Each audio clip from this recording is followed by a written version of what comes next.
of happiness too much. And the problem with that is that it takes our focus away from aims that would be more productive. It's much better to aim for meaning than for happiness. Best bet is truth. But that doesn't necessarily mean that's always going to do the trick.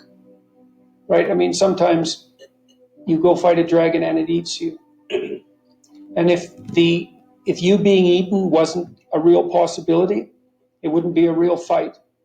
And so you see people, like I've seen people in my clinical practice sometimes. I had one client in particular who was undergoing a particularly vicious divorce with someone who was really seriously inclined to take him out and would do pretty much everything at her disposal to do so. And I strategized with him for about 3 years. And we did everything, and hyper carefully. He was a very conscientious and diligent person, and he put into practice everything that we discussed and strategized, and he still he got backed into a corner so hard that I didn't know how to help him anymore. So I would say, however, that he was a very truthful person throughout that, and one thing he did do was, part of it was a custody battle, and he did manage, despite his decline, in consequence of being repeatedly cornered, I would say, he did manage to establish what I think was a lasting relationship with his kids. So he might have got enough out of what he did to justify it, even though the whole landscape was pretty awful. I think that not lying is your best bet, but life is hard and people get run over, and it doesn't necessarily mean that you're going to emerge in any obvious sense triumphant. But if you take the alternative path, especially when you're facing severe tribulations, let's say, and you complicate those with deceit, you can be sure that whatever tragedy that you're confronting is going to turn into not only tragedy, but something very much akin to hell. And so you might be able to at least minimize the degree of suffering, even if you can't overcome it or transcend it. And that's something, There is no faith and no courage and no sacrifice in doing what is expedient. What do you say to those viewers that don't pursue their dreams and are locked in their careers because they are too afraid to take risks and pursue something meaningful? Well, the first thing I would say is, you should be afraid of taking risks and pursuing something meaningful. But you should be more afraid of staying where you are if it's making you miserable. It's like the first thing you want to do is dispense with the idea that you get to have any permanent security outside of your ability to contend and adapt. It's the same issue with children. It's like you're paying a price by sitting there being miserable. You might say, well, the devil I know is better than the one I don't. It's like, don't be so sure of that. The clock is ticking. Yeah, and if you're miserable in your job now and you change nothing, in 5 years, you'll be much more miserable and you'll be a lot older. But isn't it a luxury to pursue what is meaningful? Our viewers have mortgages, they have children, they have payments and loans. It's a luxury to pursue because we lack the resources. Well, I don't remember now, I'm not talking about what makes you happy. It's a luxury to pursue what makes you happy. It's a moral obligation to pursue what you find meaningful. And that doesn't mean it's easy. It might require sacrifice. If you need to change your job too, let's say you have a family and children and a mortgage, you have responsibilities. You've already picked up those responsibilities. You don't just get to walk away scot-free and say, well, I don't like my job, I quit. That's no strategy. But what you might have to do is you think, well, this job is killing my soul. All right, so what do I have to do about that?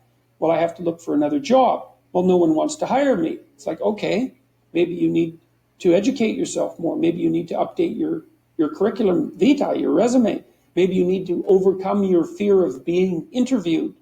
Maybe you need to sharpen your social skills. Like you have to think about these things strategically. If you're going to switch careers, you have to do it like an intelligent, responsible person. That might take you a couple of years of effort to do properly. I've dealt with hundreds of people in my clinical and consulting practice, and we set a goal, we develop a vision and work towards it, and things inevitably get better for people.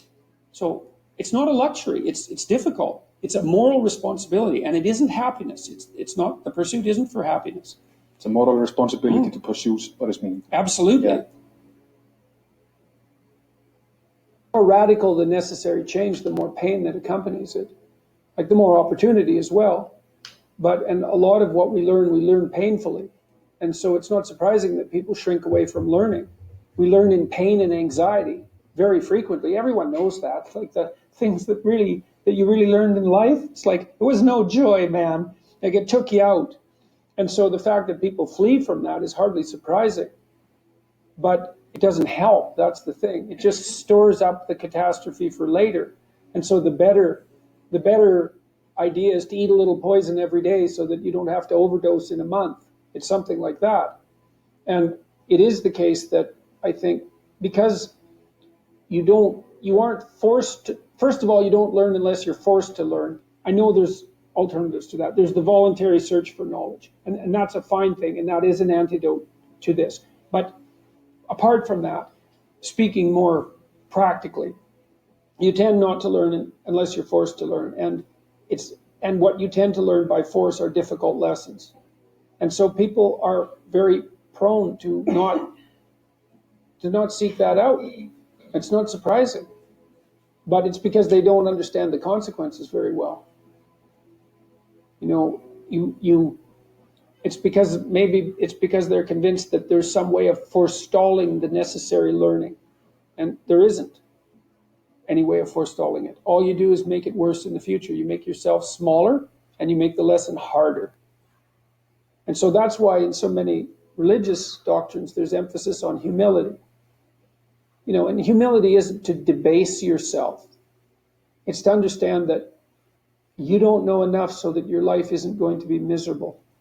And so every chance you get to grab something new that will help you along your way, you should take it as fast as you can.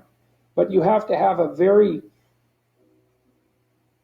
tragic, I would say, view of reality, and also a harsh one, because it's not just tragedy, it's also malevolence. You have to understand that those are waiting for you, and that makes you desperate enough to learn, and that might make you desperate enough to fall out of your ideology. But that's a hard way of looking at the world. It beats living through it, though.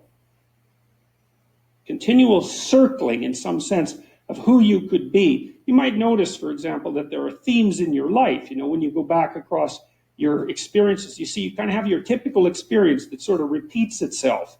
And there might be variation on it, like a musical theme, but it's like you're circling yourself and getting closer to yourself as you move across time. That's the circumambulation. Now, you remember that for a sec, because we'll go back to it.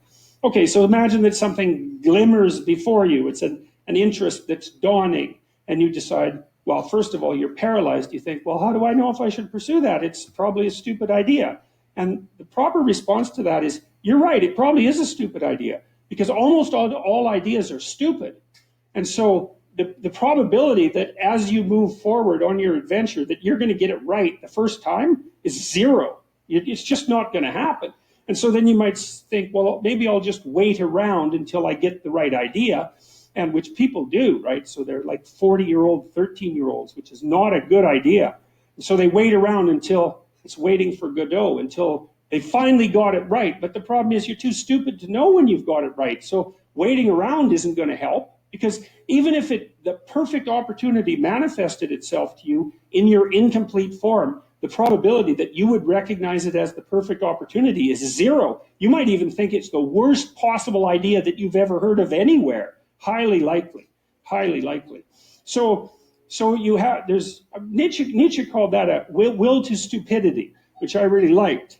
So because he thought of stupidity as being it's you have to take it into account fundamentally and work with it. And so you can take these tentative steps on your pathway to destiny, and you can assume that you're going to do it badly.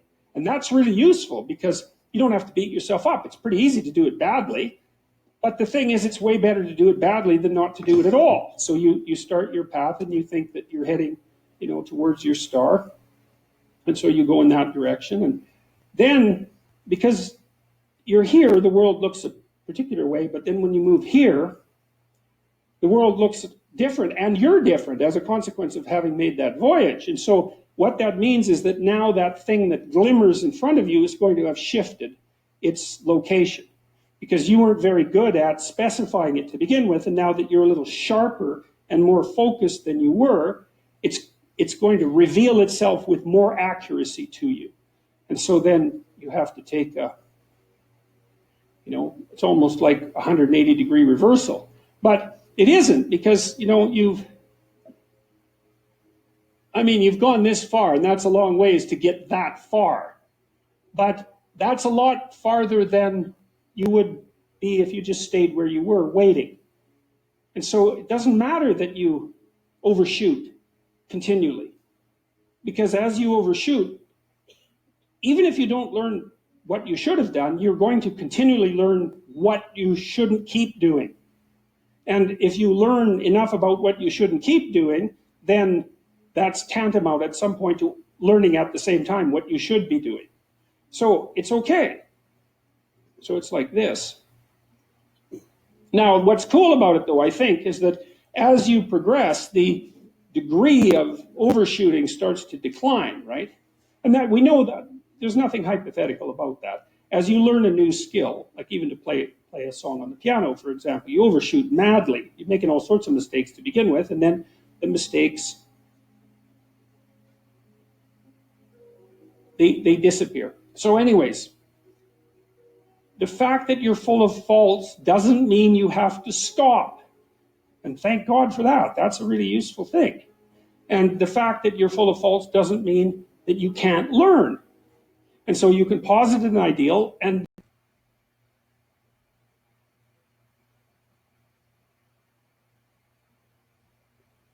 about is positing the ideal, moving towards it. If the actual ideal isn't conceptualized perfectly, well, first, surprise, surprise, because like, what are you going to do that's perfect? So it doesn't matter that it's imperfect. It just matters that you do it and that you move forward. So that's really positive news as far as I'm concerned, because you can actually do that, right? You can do it badly. Anyone can do that. So that's useful.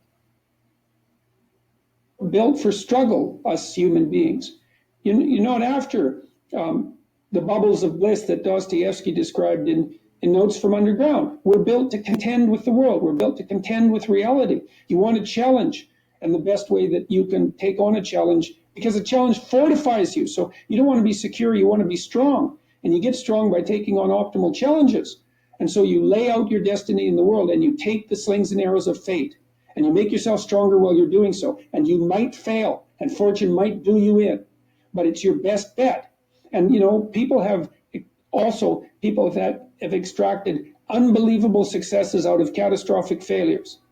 And I'm not saying that in a naive way. I know perfectly well what happens to people. You're doing fine in life, and then you get cancer, and then 6 months later you're dead. And all the heroism in the world isn't going to save you at that point. But that's not the point. That's not the point.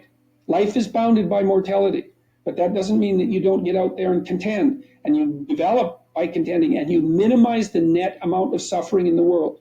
And that's something, man. That's something to do. It helps to read a lot. It really helps to write. So if you want to make yourself articulate, which is a very good idea, then not only should you read, but you should write down what you think. And if you can do that a little bit every day, 15 minutes, maybe you could steal 15 minutes and do it every day. But if you do that for 10 years, you really straighten out your thinking. If you're going to speak effectively, you have to know way more than you're talking about.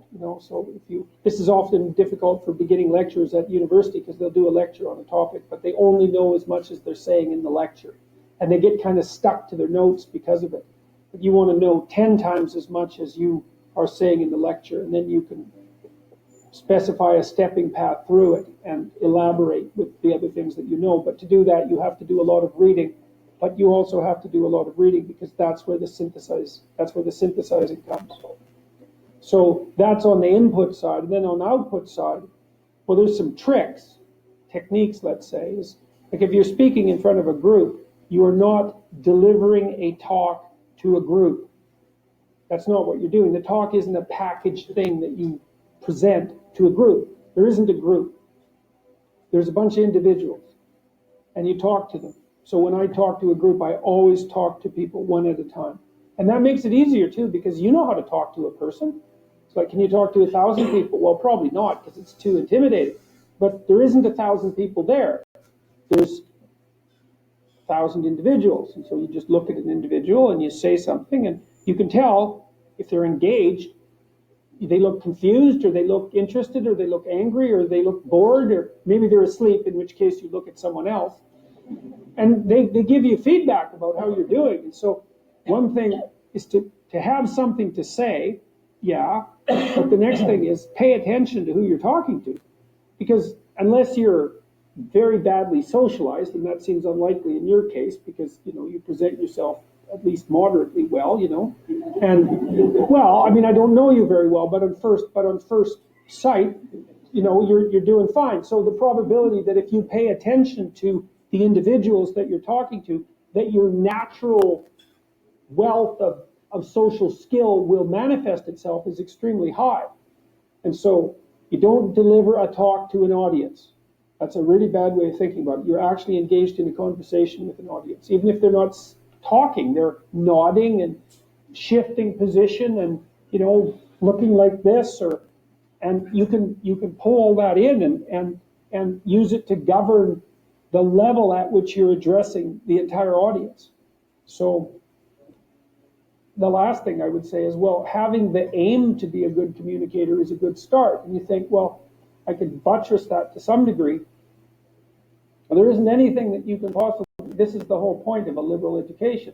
There isn't anything that you can possibly do that makes you more competent in everything you do than to learn how to communicate. I don't care if you're going to be a carpenter. I mean, being a carpenter, by the way, is very difficult, especially if you're a good carpenter. But if you're good at communicating as a carpenter, you're like 10 times better as a carpenter. So and this is something that the liberal arts colleges, I think, I don't know if they've forgotten it, but they don't do a very good job of marketing. It's like, well, what's the use of a bachelor's degree, a Bachelor of Arts? It's like, well, you can think, you can write, you can speak, you've read something. It's like, the economic value of that is incalculable. The people that I've watched in my life who've been spectacularly successful they have skills. Clearly, that's a minimum precondition. But they're also very, very good at articulating themselves. And so whenever they negotiate, they're successful. Well, that's kind of like the definition of success in life, right? You negotiate and it doesn't mean you win. Because if you're a good negotiator, if you're a really good negotiator, everybody walks away from the negotiation thrilled. And so then people line up to do things with you. So, and that's all dependent on your ability to communicate. So practice.